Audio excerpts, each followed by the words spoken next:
Bon. Tov. Shavua Tov à tout le monde. Tov. Alors, ce soir, on est à une semaine de Tou Bishvat. Et donc, on va parler un petit peu de Tou Bishvat. Alors, après avoir discuté avec le Rav de l'endroit, il semble que, ici, outre-Atlantique, Tou Bishvat, c'est pas vraiment une fête qui est extrêmement importante, qui a une place prépondérante dans le judaïsme, alors que, en Israël, d'année en année, c'est une fête qui va prendre de plus en plus de place. Et donc, ce qu'on va essayer de comprendre ce soir, c'est qu'est-ce que c'est que cette fête de Tou Bishvat, quelle est l'importance. J'ai envie de vous dire quelque part que c'est la fête la plus importante du judaïsme. Bon, chaque fois qu'un rabbin parle avant une fête, il dit celle-là, c'est la fête la plus importante du judaïsme. Sauf que celle-là, c'est vraiment la fête la plus importante du judaïsme. Alors, de quoi parlons-nous? D'abord, il y a une question qu'on devrait poser. S'il y a bien une fête qu'on ne devrait pas faire, c'est Tou Bishvat. Eh oui, quand on sait que tous les problèmes du monde ont commencé parce qu'il y a quelqu'un qui a mangé un fruit, c'est quand même bizarre de faire une fête à propos de manger des fruits. Parce qu'en fait, si on recommence à revenir à l'origine, eh bien effectivement, manger des fruits, c'est la base du judaïsme. Je vous ramène à l'époque du Gan Eden, et là-bas, à l'époque du Gan Eden, eh bien, le premier commandement que Dieu va donner à l'homme en tant qu'homme, alors, il y a croisser et multiplier, mais ça, il l'a donné également aux animaux. Le premier commandement qui va être donné à l'homme, c'est Vayetzav, dans la source, vous avez la source numéro 1, et marqué Vayetzav, Hashem Elohim el Adam lemor, Mikol etz agan achol tochel. Dieu dit à l'homme, tu dois manger de tous les arbres du jardin. Tous les arbres du jardin. Alors, vous connaissez un peu l'histoire. Dans ce fameux jardin d'Éden, il y a plusieurs sortes d'arbres. Il y en a un qu'il faut manger, et il y en a un qu'il ne faut pas manger. Ben non, c'est une mauvaise lecture du texte. Là, dans le verset qu'on a cité, Vayetzav, Dieu a ordonné de manger de tous les arbres. Alors, pour nous rappeler, il y a trois sortes d'arbres. Il y a des arbres qui sont appelés Tov le Mar'ev et Tov le Ma'achal, bon à manger, bon à voir et bon à manger. Etz Achaim et Etz Adat, l'arbre de la vie et l'arbre de la connaissance du bien et du mal. Dans le verset qui nous dit tu dois manger de tous les arbres du jardin, ça comprend quel arbre? Tous, y compris, a priori, l'arbre de la connaissance du bien et du mal. Le problème, c'est qu'on a un verset juste après. Dans la source numéro 2, il y a marqué Umet Sadat Tov Vara, Lo Tochal Mimenu. Ki beyom acholcha mimenu mot tamut. De l'arbre de la connaissance du bien et du mal, tu ne manges pas. Là, on a un problème. Parce qu'on a deux versets qui se contredisent. L'un nous dit faut tout manger, et l'autre nous dit celui-là, tu ne manges pas. Alors on pourrait dire mais non, ça ne se contredit pas. C'est faut tout manger sauf celui-là. Seulement la Torah sait dire sauf. Et là, elle ne l'a pas dit. Ce qui veut dire qu'en fait, nous avons deux mitzvot qui se contredisent. Une mitzvah assez positive, mange, et une mitzvah lota assez négative, ne mange pas. Quand on est dans un cas comme ça dans le judaïsme, qui gagne entre positif et négatif? Je te dis dans le doute s'abstenir. Pourtant, ce matin, nous étions ici à la synagogue, et il y a eu une Brit Mila. Très bizarre, puisque d'après les lois de Shabbat, on n'a pas le droit de verser le sang Shabbat. Donc tu es en train de me dire, nous avons une mitzvah lotaase, un interdit de la Torah, de faire sortir le sang Shabbat. Mais si jamais c'est le 8e jour de la naissance, on fait quand même la Brit Mila. Ce qui veut dire que assez doré lotaase, que le positif l'emporte sur le négatif. Donc, notre Adam Arishon, il avait l'obligation de manger de tous les arbres, y compris de l'arbre de la connaissance du bien et du mal. Alors, comment ça se fait que tout le monde lui en veut? Eh bien, en fait, tout le monde lui en veut parce qu'il n'a pas mangé dans le bon ordre. D'après l'ordre qui est amené dans la Torah, c'est d'abord l'arbre de la vie et ensuite l'arbre de la connaissance du bien et du mal. Le seul problème, c'est que c'est quoi ça? L'arbre de la vie, l'arbre de la connaissance, qu'est-ce que ça veut dire? Qu'est-ce que c'est l'arbre de la vie? Eh bien, on le sait. puisqu'on le dit tous les Shabbats, et à chaque fois qu'on sort la Torah, quand on range le Sefer Torah, on cite un verset de Michelet qui dit Etz Chaim hi la machazik imba. C'est l'arbre de vie. Et on parle de quoi? La Torah. En d'autres termes, c'est quoi Etz Chaim? C'est la Torah. C'est quoi Etz Hadat Tov Vara? La date, toutes les connaissances possibles et imaginables. En d'autres termes, si on devait schématiser, eh bien je dirais tout simplement que Adam Arishon, son erreur, c'est d'avoir mangé Etz Hadat avant Etz Hachaim, ou en français, d'avoir été à l'université avant de passer par la yeshiva. Etz Hadat, c'est se remplir de connaissances. Mais Etz Hachaim, c'est se remplir d'une vie intérieure qui est dirigée par la Torah. Est-ce qu'on a besoin des deux? Oui. Est-ce qu'on a l'obligation de manger des deux? Oui. Vous imaginez? Prenons un cas purement théorique. Une personne qui dirait, moi je veux que Etzraïm. Je veux que Torah. Je ne fais pas d'études, j'apprends pas de mathématiques, j'apprends pas l'anglais, j'apprends rien, que la Torah. Ça existe? Mais non, ça n'existe pas, c'est pas possible. Pourtant la Torah, elle a dit qu'il faut manger de tout. Et oui, le Rav Kook nous enseigne que quelqu'un qui voudrait manger la Torah, mais pas le reste, c'est de lui qu'on parle dans la paracha de Haazinu, lorsqu'on dira Am Naval Velo Chacham. C'est un peuple pas très intelligent, parce qu'il a voulu la Torah, mais il n'a pas voulu la Chorma. Il nous faut les deux. Seulement, il nous faut dans le bon ordre. Adam Arishon a mangé d'abord l'arbre de la connaissance, c'est-à-dire il s'est rempli de contenu extérieur sans avoir le contenu de base. C'est pas lui. Tu dis c'est pas lui. Attends, j'y viens, c'est pas lui. 2 secondes. Cette notion-là de faire les choses dans le bon ordre, eh bien, il y a un grand philosophe français, pas juif, qui l'a dit en une phrase. Je vous l'ai amené ici dans la source numéro 6. Il a dit, c'est une phrase bien connue, science sans conscience n'est que ruine de l'âme. C'est Rabelais qui disait ça. Et c'est ça que ça veut dire. Science, date, sans la conscience intérieure, la Neshama, la Torah, alors ça peut amener à toutes les destructions possibles. Donc, notre problème, c'est qu'Adam Arishon, il a mangé les choses dans le mauvais ordre. Mais attends. Tu me dis, mais c'est pas lui. C'est à cause de qui cette histoire? Ah, du Nachash. Et qu'est-ce qu'il a fait le Nachash? C'est son état. Mais attends, mais avec qui il parlait, monsieur Nachash? Nachash avec Chava. Ah, il a parlé avec Chava. Et il lui a dit, alors, comment ça va? Ça va. Il est beau cet arbre. Il a pris ça. Et là, Chava, elle a fait quelque chose. Chava, elle a dit une phrase au Nachash très bizarre. Elle lui a dit, Dieu nous a interdit d'en manger, de celui-là, mais elle a rajouté quelque chose. Elle dit, Dieu nous a également interdit de le toucher. Dieu, il n'a jamais interdit de toucher. Chava, elle a ajouté un interdit rabbinique. C'est le premier interdit rabbinique, première xéra des rabbinites. Et c'est une femme qui l'a fait. Incroyable. Bon, t'en fais pas, il y en a des commentateurs qui vont te dire que c'est Adam qui lui a dit de faire ça. Mais bon, pourquoi elle a fait ça? Pourquoi se mettre une barrière? Alors, on connaît. Pourquoi on met des barrières? Pour ne pas tomber.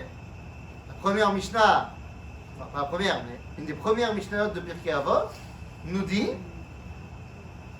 Vem amrou shlosha dvarim. On dit, Moshe קיבל תורה מסיני ומסרה ליהושע ויהושע לזקנים וזקנים לנביאים ונביאים מסרוה לאנשי כנסת הגדולה והם אמרו 3 דברים. Qu'est-ce qu'ils ont dit? Evu metunim badin ve'emidu talmidim הרבה. Et le dernier, ve'asu siyag la Torah. Mettez des barrières pour protéger la Torah. C'est-à-dire toutes ces barrières rabbiniques sont là pour ne pas tomber dans l'interdit de la Torah. Donc, a priori, la Torah nous a dit celui-là, tu ne manges pas tout de suite. Il faut mettre une barrière. Seulement, la barrière, ça aurait pu être n'importe quoi. Ça aurait pu être de faire des barrières à 1 kilomètre de diamètre autour de l'arbre de la connaissance. Pourquoi est-ce que la barrière qu'a mis Chava, c'est qu'il ne faut pas toucher? Ne pas traverser Oui, et pourquoi Dafka ne pas à aller toucher? là-bas. Parce que c'est le premier geste. pour. Non, le projet c'est de se rapprocher. Oui, mais plus concret. Elle aurait pu dire- C'est-à-dire, pour manger, il faut toucher. Je suis d'accord avec toi. Mais elle aurait pu dire tout simplement, on ne se rapproche pas à moins de 10 mètres de l'arbre. Ça lui a donné une arrache un peu plus pour qu'il la pousse. Ça aurait pu être plein de choses. En vérité, la question c'est, mais de quel fruit on parle? Est-ce que vous savez de quel fruit on parle? C'était quoi ce fruit défendu? Téhéna. Il y a 3 avis dans le Talmud. Soit Téhéna, une figue, soit, non, le raisin, soit le blé, qui n'est pas vraiment un fruit. Seulement ces 3 avis, finalement, c'est pas cela. Il y a un 4e avis. Pas le subsif là. Non, c'est ce qu'on utilise pour Sukkot. Exactement. Le Étrog. 4e avis, qui est celui du mainstream, si vous voulez, de Chazal, c'est que c'est un étrog. Ah! Et là, ça m'intéresse. Parce que le étrog, eh bien, il a une particularité. Si on le touche, ça l'abîme. C'est pour ça que vous avez déjà vu peut-être des gens chercher et choisir un étrog. Ils sont comme ça, à la loupe. Ouais, Et qu'est-ce qu'on regarde à la loupe? On regarde s'il n'y a pas un bléclar. Ouais. C'est-à-dire, Un défaut, non? mais c'est quoi le défaut?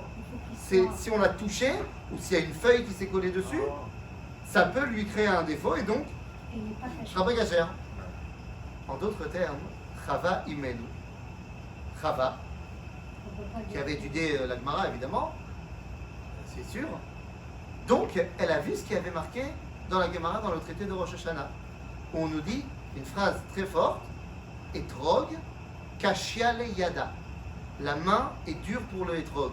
C'est-à-dire quand tu le touches, ça le détériore. Ainsi, Chava, elle dit, puisqu'on ne peut pas encore manger du Etrog, pas non plus le toucher, parce que ça risque de le détériorer. Mala Asot, Adam Arishon, il a oui touché et il a oui mangé. Et c'était quand cette histoire? C'est quand qu'Adam Arishon, il a pris le Etrog et qu'il l'a mangé? Shabbat. Oui, mais quelle date? La création du monde. Shabbat first. Oui, mais non, mais quelle date? Là maintenant. C'est quelle date dans le calendrier? Shvat. Ah, Ah si, tu sais, c'est à Rosh Hashanah. Shvat. à Rosh Hashanah. Ah, Rosh T'as Non, dit Hashanah. parce que le monde est créé à Ah, Rosh Hashanah. d'après Rabbi Yoshua, c'est Nissan. D'après Rabbi Eliezer, c'est Tishrei. Le Briat HaOlam, d'après Rabbi Eliezer, c'est Tishrei. Et donc, à Rosh Hashanah, il a mangé. Oh, il va voy. Il est La tombé. Sukkot, on le consomme. Attends, non. On Après, le, on le fait. Attends, on la le claque, bénit. à Rosh Hashanah, il est tombé. Bon, alors qu'est-ce qui se passe après Rosh Hashanah? Entre deux, Kippour. entre Rosh Hashanah et Yom Kippour, il y a quoi? Ah, fait c'est tchouva. la Yom Tchouva. Ah, ça a été mes tchouva, on fait tchouva sur ce qu'on a fait. Adam, il doit faire tchouva maintenant. À Yom Kippour, il va pouvoir manger de l'autre arbre. C'est quoi l'autre arbre? Ah, Non, il est tombé à Rosh Hashanah, il a mangé à Tzadat. ah, Etz sur le Hachaim. Chaim. Eh ben oui, parce qu'on a dit c'est quoi Ah oui, Etz on a Hachaim? inversé l'ordre. On a dit c'est quoi Etz Hachaim? C'est Tchouva. C'est la Torah, on a Ah, dit. la Torah, ouais. Qu'est-ce qu'on fait à Yom Kippour? On fait repentance en français. On fait repentance, c'est une chose, mais qu'est-ce qu'on fête? Ah, C'est ok, quoi la on fête? fait. Oh. Ah, C'est le don de la Torah. Et oui, je vous rappelle que le 6 Sivan, Moshe est monté sur la montagne. Il revient 40 jours, 40 nuits plus tard, le 17 Tammuz. Il voit le veau d'or, il casse l'étape de la loi. Il va reprier 40 jours, 40 nuits. Il remonte le premier Elul. Et il revient le 10 Tishri, Yom Kippour, avec les deuxièmes tables de la Torah. En d'autres termes, Yom Kippourim, c'est le don de la Torah. En d'autres termes, C'est à pas Yom Shavuot. Kippour, on mange. Non, à Shavuot, on fête le fait que Dieu nous ait parlé. C'est tout. On n'a rien reçu à Shavuot. Et donc, à Yom Kippour, on mange Etz Hachaim. Maintenant qu'on a mangé Etz Hachaim, on peut commencer à corriger la faute de Adam Arishon. Et donc, la première chose à faire après Yom Kippour, c'est de préparer la fête de Sukkot. Et la Torah nous dit Ul kartem lachem. Et vous prendrez dans la main les 4 espèces, y compris le hétrog. Mais on ne fait que le prendre. On ne le mange pas encore. Le troc, c'est pour. Le hétrog, c'est le fruit que Adam n'avait pas le droit de manger, de toucher. Maintenant, on peut commencer. Mais on ne le mange pas encore. Parce que c'est vrai qu'on a reçu Etzraïm, mais on ne l'a pas encore intégré. On le mange qu'à ce matin. C'est-à-dire Et là, tout bichon. à Tou Bishvat. La Gemara nous raconte que Rabbi Akiva, lui, il a pris un hétrog à Tou Bishvat et il l'a mangé. Maintenant, pourquoi il a fallu attendre entre Sukkot et Tou Bishvat? Eh bien, tout simplement parce que entre Sukkot et Tou Bishvat, que s'est-il passé? Eh bien, c'est la saison des pluies. Donc la personne, elle ne peut pas être dans les champs en train de travailler. Donc si elle n'est pas en train de travailler, qu'est-ce qu'elle fait? Elle étudie la Torah. Et donc elle s'est remplie de Etzraïm. Et à ce moment-là, ça y est, elle peut le manger. Mais toute la question c'est, qu'est-ce qui se passe à ce moment-là? Parce que ce que je suis en train de vous dire, c'est qu'en fait, Tou Bishvat, c'est le moment où on corrige la faute de Adam Arishon. On mange Be'eter, on mange avec la permission le Etrog. Sinon, c'est ordonné. Dieu nous C'est- dit, on voilà. fait ce que Dieu nous avait dit de faire au Gan Eden. Mais cette fois, on le fait bien. Maintenant, d'accord, mais pourquoi à Tou Bishvat? Qu'est-ce qui se passe de particulier à Tou Bishvat? Vous savez, hein? Les fruits recommencent. Ah ben justement, les fruits ne recommencent pas. Non, les arbres commencent à La Tu sève, trouves? la sève déjà. Ah, alors il y a Marc Loquet. Si tu me dis que les arbres commencent à fleurir, fleurir. ben va te balader dehors, tu verras que non. Certains, oui. En Israël, d'abord, oui. Et même. Non, Oh. Bishvat, en janvier. Il y en a un. Il y en a un On l'a mangé. qui c'est tout. C'est tout. Ashkedia porachat, Veshem Eshla zorachat, la la la la la la la la la la la la la, Tou Bishvat idia. Nachon. Mais c'est la seule. Et c'est Bidiouk Haïnyan. Normalement, les arbres, ils fleurissent pas à ce moment-là. Quand est-ce qu'on fait Birkat Ilanot, la bracha pour la floraison des arbres? Pour Chodesh Nissan. Ah, ouais. Parce que les arbres normaux, c'est en Nissan. Il n'y a que la Shkedia. On y reviendra à notre Shkedia. Mais tu as raison. Le Talmud de Jérusalem nous raconte qu'effectivement, à Tou Bishvat, c'est le moment où la sève remonte dans les arbres. C'est-à-dire qu'elle remonte, elle a toujours été là. Mais qu'à partir de Tou Bishvat, ça puise de l'eau des pluies de cette année jusqu'à Tou Bishvat, c'est l'année dernière. En d'autres termes, la vie dans l'arbre recommence à Tou Bishvat. Oui, mais tu ne le vois pas. Quand les arbres ils sont en fleurs, tu le vois. Mais quand la sève elle remonte, tu ne le vois pas. En d'autres termes, Tou Bishvat, c'est le retour à la vie, mais c'est encore caché. Alors tu me dis la Shkedia Porachat, Zenachon. Lorsque Akadosh Baruch Hu s'adresse à Jérémie, prophète Jérémie, il lui dit Ma'ataroé, qu'est-ce que tu vois? Il lui dit Makel Shaked Anivoé. Je vois un bâton d'amandier. Et Dieu il lui dit Et Tavta Lirot. Ah, t'as bien vu. Kol hakavod. Et Tavta, et Tov. Ouais, Tavta, t'as vu un bâton, je t'ai montré un bâton, c'est normal que tu aies vu un bâton. Non, non, t'as compris qu'il s'agissait d'un amandier. Qui shoked ani al devari la soto. Car je suis très très pressé de faire les choses. La shkedia, elle vient en fleurs avant tout le monde. Elle est pressée. Elle vient en fleurs à une saison où c'est pas bien d'être en fleurs. Eh oui, il va pleuvoir. Ça risque de détruire toutes les fleurs. D'ailleurs, il y a un minag complètement absurde que je vais faire moi dans ma synagogue, de planter des arbres à Tou Bishvat. Oui. C'est complètement absurde. C'est le pire moment de l'année au niveau botanique pour planter un arbre. Le pire moment. Rosh Hashanah, la Netiyot, c'est quand? C'est en été. Fin de l'été, août septembre. C'est pas Tou Bishvat. C'est pas intelligent, il fait trop froid. Là, il ne pourra pas prendre racine. Minag qui a été développé au 19e siècle. De planter des arbres à Tou Bishvat. Lama. Les amis, en fait, ce qui se passe à Tou Bishvat, c'est quelque chose qui est complètement invisible. Et pourtant, ça se passe. Et c'est ça qui rend Tou Bishvat si particulier. Vous savez, d'après la halakha, quand commence la journée dans une journée type, quand commence la journée? C'est-à-dire, il y a la nuit et le début du jour. Ça commence quand le jour? C'est comme du matin, je sais pas. Ouais, non, mais je ne donne pas une horaire, ça va dépendre. Lever du soleil. Le lever du soleil, on appelle ça Anet Sachama. Ça, c'est le début de la journée, officiel. On voit la. Ah, le soleil, tu vois le soleil. Voilà.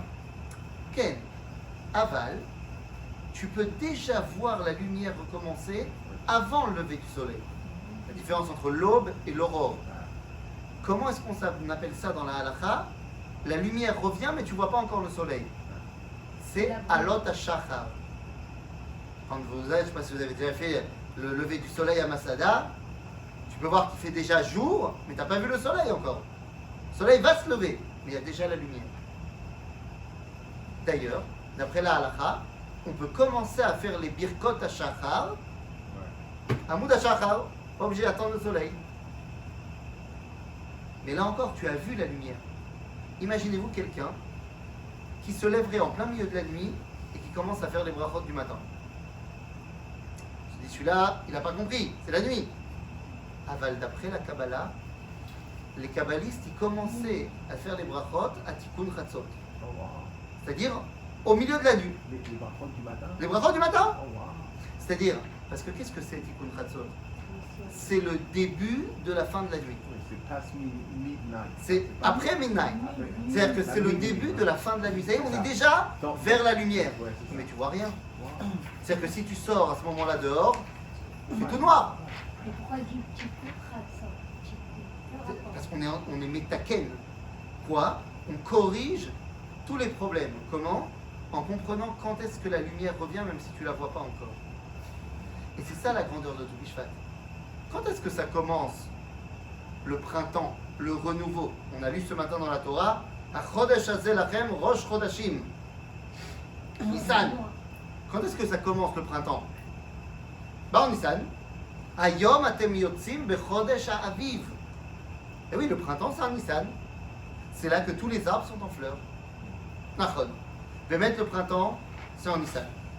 Aval, déjà un mois avant Nissan, on peut commencer à ressentir le début du printemps. Il y a quoi un mois avant Nissan? Avant Pessah, il y a Purim. Déjà à Purim, tu commences à sentir le truc. Mais les Mekoubalim, ils vont te dire que non, c'est un mois avant qu'on ressent vraiment la chose. Un mois avant. Oui. À Toubishvat. En fait, si tu veux comprendre vraiment Toubishvat, il faut comprendre qu'il y a une série, une trilogie qui s'appelle Tout.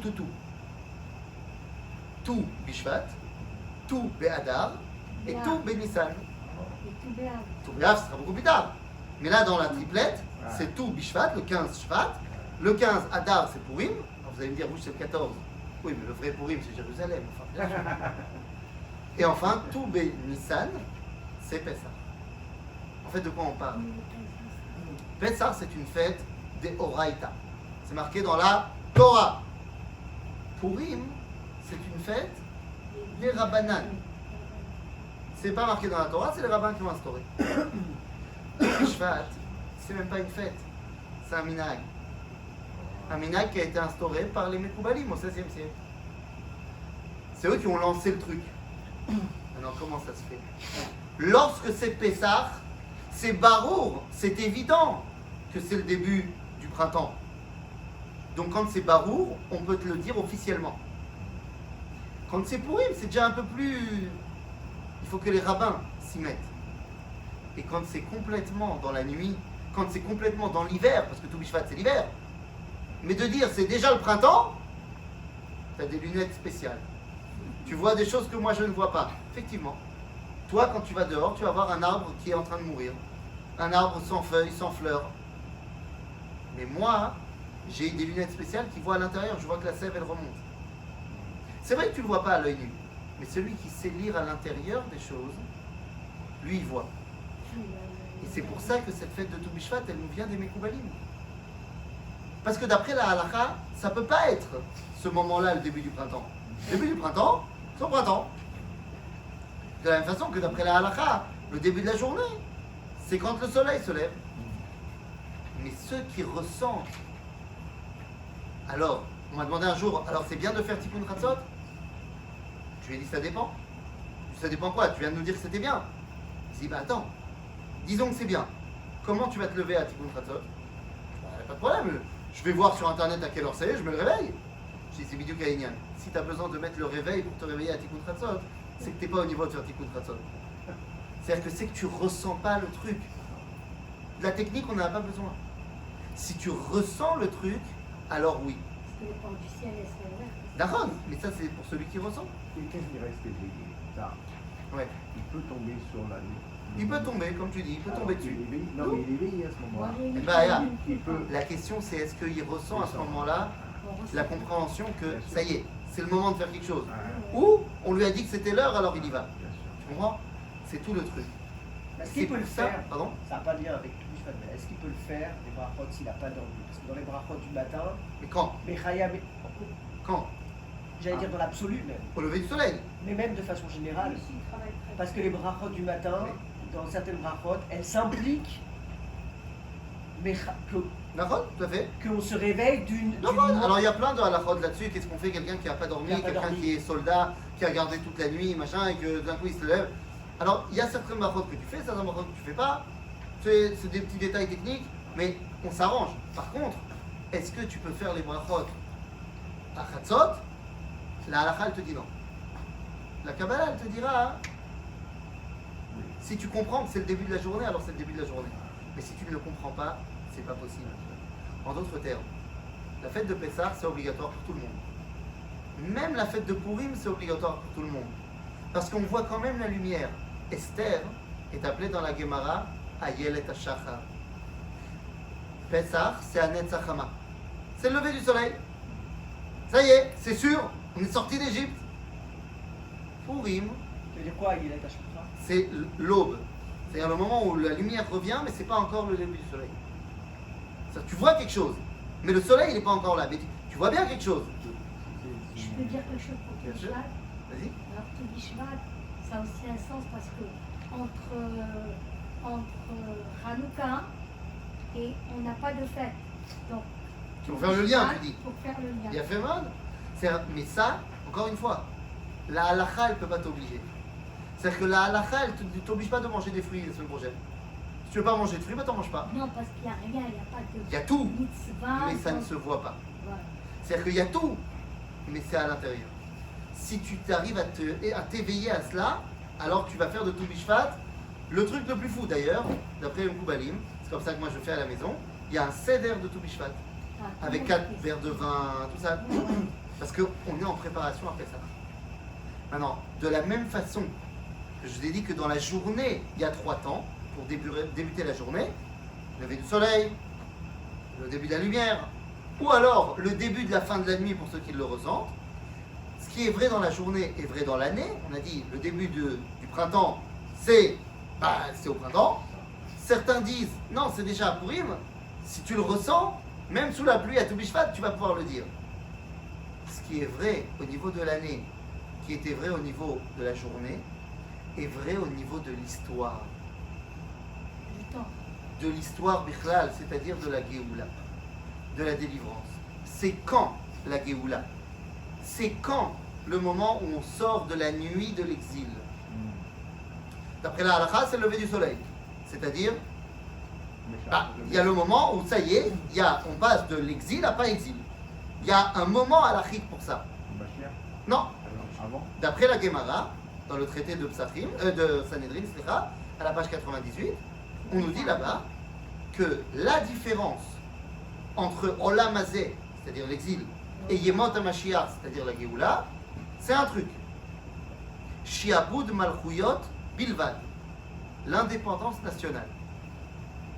C'est-à-dire, quand tu es pas indépendant, ça s'appelle Galout, quand tu es indépendant, ça s'appelle Géoula. Et ça, c'est marqué dans le Talmud, ça a été décidé dans la Halacha par le Rambam, dans Ilchot Teshuvah et dans Ilchot Melachim. En d'autres termes, eh bien, selon cette explication-là, la Géoula, c'était à Pessah pour l'époque de l'Égypte. C'est-à-dire que là, on est sorti de l'exil puisque Pharaon nous a dit c'est bon, vous êtes indépendants. Donc pour l'époque de Moshe, c'était à Pessah. Pour l'époque du deuxième temple, c'était quand? Hanouka. Hanouka. On a reçu notre indépendance, pas quand on est sorti de la Perse, parce qu'on était toujours soumis à la Perse, mais quand à Hanouka, on a battu les Grecs, on a retrouvé notre indépendance, et de notre génération, eh bien le 14 mai 1948, lorsqu'on a déclaré l'indépendance de l'État d'Israël, le peuple juif a retrouvé son indépendance. Mais il y a des gens qui vont dire, eh non mais moi je ressens déjà le truc avant. J'ai pas besoin d'attendre que ce soit clair, net et précis, que le soleil soit déjà levé. Moi, je vois déjà la lumière revenir. C'est par exemple ce qu'a dit le Chafetz Chaim, ou le Meshech Chochma, Rabbeinu Meir Simcha Cohen de Dvinsk, lorsqu'ils ont entendu, je ne sais pas si à la radio ou je ne sais pas comment c'était à l'époque, en 1920, lorsqu'ils ont entendu que la SDN, la Société des Nations, l'ancêtre de l'ONU, a signé la déclaration Balfour, où ils ont dit c'est bon, on accepte de donner un pays juif au peuple juif. En fait, Sraïm a dit à ce moment-là, dos is dos. Ça veut dire, ça y est. Ça y est. Et Meir Simcha Cohen de Dvinsk qui dit, ah ben voilà, puisque les nations nous ont permis de revenir, la peur des 3 serments, on n'a pas le droit de se révolter contre les nations, de la Talmud, de traité des Ketubot, il dit cette peur-là tombe, parce que les nations nous ont permis, Yalla. Il n'a pas dit Yalla. Il habitait à Dvinsk, alors on ne disait pas Yalla. Mais bon, c'est-à-dire que eux, ils voient, c'est pas encore le soleil, il n'y a pas encore l'indépendance, mais ils voient que, ah, mais il y a des gens qui ont vu ça encore avant, à un moment où c'était le plus noir de l'exil, où les Ottomans ils régnaient encore sur Israël et où les persécutions elles étaient tant en Europe de l'Est qu'en Afrique du Nord. On est dans ce qu'on appelle Soufot Ben Negev, on est dans les persécutions de la fin du 18e, début 19e siècle, et pendant tout le 19e siècle, jusqu'à arriver en 1882 avec la première alia. Tout d'un coup, plein de juifs qui partent. Mais c'est pas encore, il y a encore les Turcs, Nahon. Mais il y a quelque chose. Et à ce moment-là, les rabbanim qui accompagnent ce mouvement-là, le Rav Tzvi Hersh Kalischer, le Rav Gutmacher, le Rav Chayal Kalai, le natif de Vologine, ils vont dire, ça y est, ça commence. Bon, mais eux, c'était des retardataires. Parce qu'il y en a d'autres qui ont dit ça commence bien avant eux. Comme par exemple, Rabbi Yosef Karo, qui lorsqu'il écrit le Shulchan Aruch, il dit « Et azamir igia ». On est il y a 500 ans presque.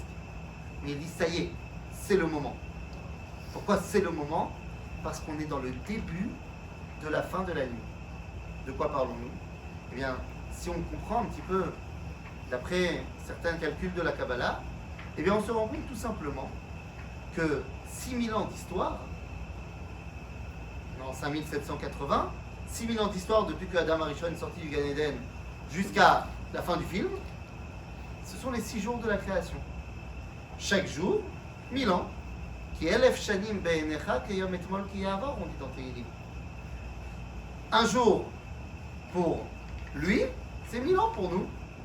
Et donc à ce moment-là, dans les 1000 ans qui sont 6 jours, enfin dans les 6000 ans qui sont 6 jours, dans la journée, vous savez, il y a la nuit et le jour. Et donc nous disent les Mekoubalim, pendant les 500 premières années de chaque 1000 années, c'est la nuit, il ne se passe rien. Mais à partir des 502e, ça y est. Eh bien exactement. Les 500 dernières années commencent à ce moment-là. Commencent à ce moment-là où les gens ils disent « Eh oh, ça y est ». Et c'est pour ça que le Gaon de Vilna dira de l'année 1840, l'année Tavresh, que c'est le début de la Géoula. C'est pour ça que son élève, Rabbi Israël Mishklov, il va écrire un livre qui s'appelle Kol Hator. Mais c'est Kol Hator, Tavresh. C'est l'année 1840. Parce que le Gaon de Vilna reprenait ce verset Et Azamir Igia, ve Kol Hator Nishma Be'artzenu. C'est-à-dire que ça y est, c'est le moment. En d'autres termes, tout Bishvat, c'est la fête où tu comprends que tout commence, même quand tu ne le vois pas encore. C'est pas très compliqué de voir que le soleil s'est levé une fois qu'il s'est levé. C'est pas très compliqué de voir qu'il va faire jour quand il commence à faire jour. Mais quand tu es au plus profond de la nuit, comprendre qu'en fait il se passe déjà quelque chose, pour ça il faut des yeux incroyables. C'est l'âme qui voit. Pardon? C'est l'âme qui voit. C'est-à-dire que voilà, si tu es en accord avec ton âme, alors tu peux voir. Mais le judaïsme, il est plein de ça. Il est plein de, pour être capable de voir, ferme ça. C'est d'ailleurs ce qu'on fait 2 fois par jour, Be'ahava. Pour voir, on met la main sur les yeux. On dit Shema Israël, Hashem Eloheinu, Hashem Echad. Et on met la main sur les yeux. Lama. Pourquoi on met la main sur les yeux quand on dit les schémas? Hein? Non, c'est pour ramener. T'as besoin de mettre la main sur les yeux? Oui, pour la chérina. Alors pourquoi tu ne fais pas dans la tfila? C'est tout aussi important la tfila. Et la pachout. Tu es en train de dire que Hashem Echad. Sauf que moi j'ouvre les yeux et je ne vois pas ça. Moi je vois qu'il y a des gens qui souffrent, je vois l'exil, je vois les persécutions. Comment je peux dire Hashem Echad? Hashem Echad. T'arrives pas à le voir pour l'instant? Je peux voir plus tard. Ferme les yeux. Ferme les yeux, parce que pour l'instant, Shema Israël. Tu as raison, pour l'instant tu ne peux pas réveiller Israël. Shema Israël, Hashem Eloheinu, Hashem Echad. Viendra un temps où on pourra dire le Shema les yeux découverts. Où on pourra dire le Shema sans se cacher. Et c'est ce qu'on est en train de commencer à faire. Je ne dis pas qu'il faut enlever la main des yeux quand on dit le Shema maintenant. Mais cette dimension-là, on est en train de l'atteindre. C'est la dimension de Tou Bishvat. Pourquoi croyez-vous que d'année en année, il y a de plus en plus de gens qui font Tou Bishvat, qui ne sont pas kabbalistes?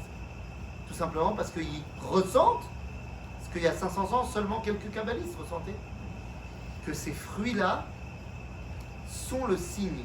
Ben oui, parce que le Talmud nous dira, quel est le signe, le seul, que la Géoula, ça y est, c'est pas quand tout le monde mettra les tefilines ou quand tout le monde fera Shabbat. Le signe qui est amené dans le Talmud, dans le traité de Sanhedrin, page 98, c'est lorsque la terre d'Israël redonnera ses fruits. Vous avez entendu parler de Mark Twain, Oliver Twist. Vous connaissez? C'est un écrivain. Vous avez entendu parler de Chateaubriand, Oui. un autre écrivain français. Hein? Chateaubriand, oui, bien sûr. Ils sont venus en Israël. Et ils ont tous les deux fait le même constat. C'est un désert. Rien ne pousse, rien ne peut pousser. C'est pas que les rabbins, Rabbi Ovadia Mipartenora qui nous aide à comprendre la Mishnah, Rabbi Binyamin Mitoudela, ils sont tous venus, ils ont dit la même chose. Désert. Toutes les civilisations qui ont conquis Israël ont essayé de s'y implanter, ont lâché. Parce que c'était l'Empire ottoman. Israël sous l'Empire ottoman, c'est la poubelle de l'Empire ottoman. Un désert, personne ne voulait y vivre. Au 19e siècle, Akadosh Baruch Hu, il ramène ses enfants sur la terre d'Israël. Tout d'un coup, tout ce qu'on pousse, ça sort au centuple. Tu es déjà baladé à Machane Yehuda, au Chouk à Jérusalem. Tu t'en peux plus tellement t'as des fruits. Et ça, nous dit le Talmud, c'est le signe de la Géoula. Mahon, c'est un endroit extrêmement populaire. C'est pas seulement un marché, c'est un vrai site touristique. Bien sûr. C'est de cela qu'on parle. Cette dimension qu'on a retrouvée, Mahon, c'est de cela qu'on parle. Cette dimension retrouvée. Et donc c'est pour ça, vous comprenez que, en fait, oui, Tou Bishvat, c'est vraiment la fête de la Géoula. Certes, il pleut dehors. Même en Israël, à Tou Bishvat, il pleut. Nachon. Mais est-ce que tu es capable de voir, même là-bas, le début de quelque chose qui se passe? Alors, ça veut dire que tu es capable de voir la dimension de la Géoula. C'est d'ailleurs la raison pour laquelle Tou Bishvat va avoir une influence extrêmement particulière en Israël. Dans la dernière source de la feuille, je vous ai amené ici une source qui vient du livre Oroth, du Rav Kook. Et en fait, la source, elle ne vient pas de Oroth, elle vient de la Hakdama, de l'introduction, qui a été écrite par son fils, le Rav Tzvi Yehuda Kook. Et le Rav Tzvi Yehuda dit comme ça. Be'ezrat Hashem, Shefa, Kodesh HaKodashim, Shel Sefer HaOroth Azeh. Le Rav Kook a écrit un livre qui s'appelle Oroth. Son fils l'appelle Kodesh HaKodashim. Vous allez me dire, il n'est pas très objectif, c'est son père qui a écrit le livre. Sauf que non, parce qu'il y a d'autres livres de son père qu'il n'a pas appelé Kodesh HaKodashim. Par exemple, son père a écrit un autre livre qui s'appelle Oroth HaKodesh. Il n'a pas appelé Kodesh HaKodashim, et quand on a demandé au Rav Tzvi Yehuda pourquoi celui-là c'est Kodesh, celui-là c'est Kodesh Kodashim, il a dit parce que celui-là c'est Kodesh, et celui-là c'est Kodesh Kodashim. Bon, d'accord, mais c'est quoi la différence? Il inclut. Oui, mais c'est quoi Kodesh C'est quoi? HaKodashim? Ah ben, le sujet, seulement. Qu'est-ce que c'est dans le judaïsme, la notion de Kodesh HaKodashim? C'est très simple. Le Saint Mais des pardon. Saints. Pas que. Le Saint des Saints. Oui, mais ça veut dire quoi? Bah, c'est encore plus. Je vais vous dire, c'est très simple. Il y avait quoi dans le Kodesh HaKodashim? Misbéach. Le Beth Amikdash. Non, Il y a le Bet Amikdash, dans le Bet Amikdash, il y a le Kodesh HaKodashim. Il y a quoi dedans? Misbéach. Pas le Misber. Non. Le Misber, il est dehors. Il est dehors. Il y avait Les le Aaron Bachorim, Abrit. les Bachorim. La- Il y avait Voilà, quoi? Il y avait quoi? Le Aaron, l'arche Ah, d'alliance, ah, voilà. avec les Krouvim. D'accord. Il y a quoi dans le Aaron? Il y a la table et la Torah. La Torah, dis-moi, c'est Kodesh ou c'est Chol? C'est Kodesh. Les Krouvim, c'est quoi? C'est des statues. Les statues, c'est Kodesh ou c'est Chol? C'est Chol. Donc maintenant, tu sais ce que c'est Kodesh à Kodashim. C'est quand il y a l'union du Kodesh et du Chol. On revient à la positive et Lorsqu'il y a négative. l'union exactement du Kodesh et du Chol, ça s'appelle dans le judaïsme Kodesh à Kodashim. Il n'y a que 3 livres dans toute la bibliothèque juive.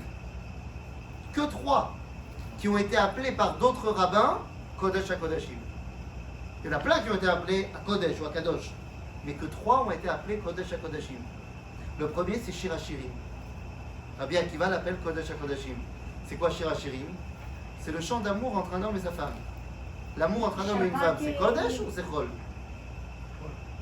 Vegam. Non, t'as raison. Non, Shir Hashem, c'est Shabbat et le peuple juif. Non, mais dans- Ça, c'est dans les l'exemple. Pérouchim. Dans l'exemple. Dans le texte, C'est vrai. c'est vrai, tu as raison. Mais dans le texte, on ne parle pas de Shabbat.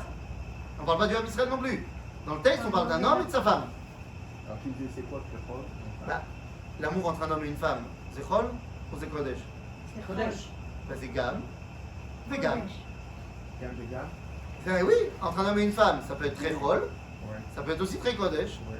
Donc c'est Gam, Vegam. Ah, ouais. Donc c'est Kodesh à Kodashim. Ah, d'accord. Le deuxième livre qui est appelé Kodesh à Kodashim, c'est le livre du Kuzari de Rabbi Yehuda Halevi, qui est appelé par le Baal Tzotachoshen Kodesh à Kodashim.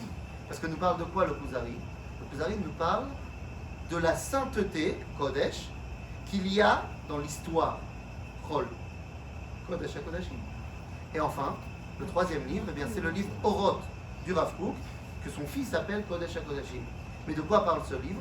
Eh bien, le Rav Kook nous explique dans ce livre comment le sionisme laïque, Chol, c'est la Géoula Kodesh. C'est-à-dire la réalisation de la promesse des prophètes. Et là, le Rav Tzvi nous dit, je continue la phrase,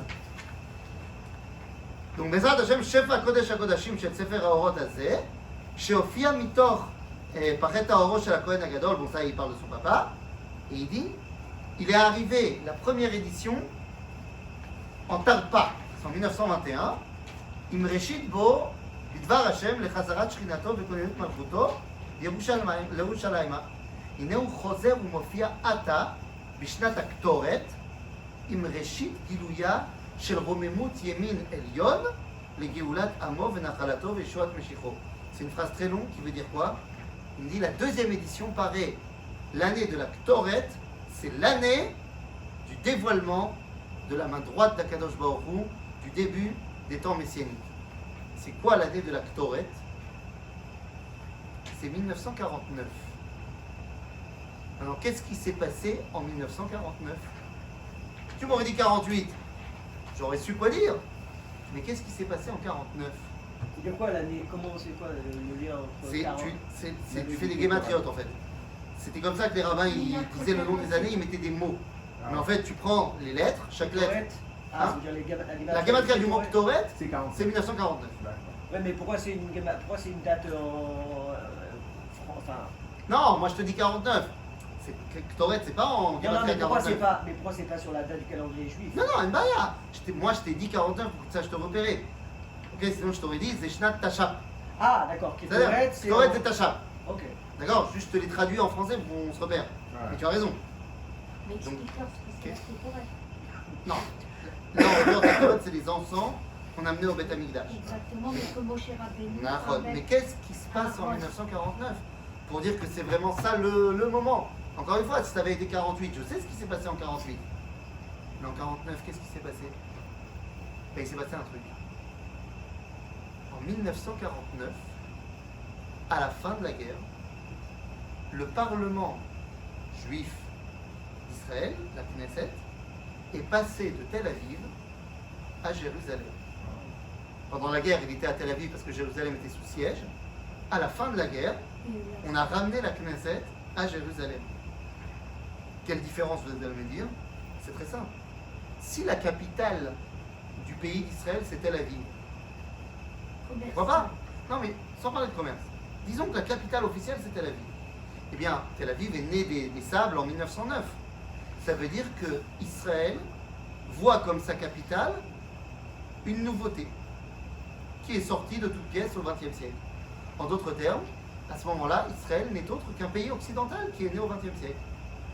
Mais si la capitale, c'est Jérusalem, eh bien, ce pays d'Israël devient la continuité du pays de David. Et je vous le donne en mille. Quel jour de l'année 1949 la Knesset est passée à Jérusalem? À Tobi Shvat. Et c'est pour ça que chaque année, jusqu'à aujourd'hui, à Tobi Shvat, en Israël, il y a une fête de la Knesset. Tous les députés sont obligés d'être là, même les Arabes, sont obligés d'être là. Et c'est la fête de la Knesset, enfin, l'anniversaire de la Knesset qui est arrivé à Jérusalem.